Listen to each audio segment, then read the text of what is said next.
nasa ating puso.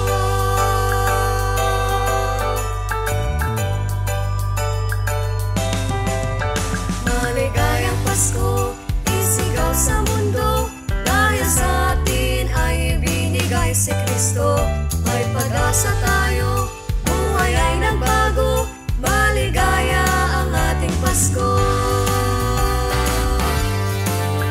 Kahit walang handa na keso, kahit pamasko lang ang piso, maligaya pa rin ang Pasko, pagkat ang Diyos ay nasa ating puso.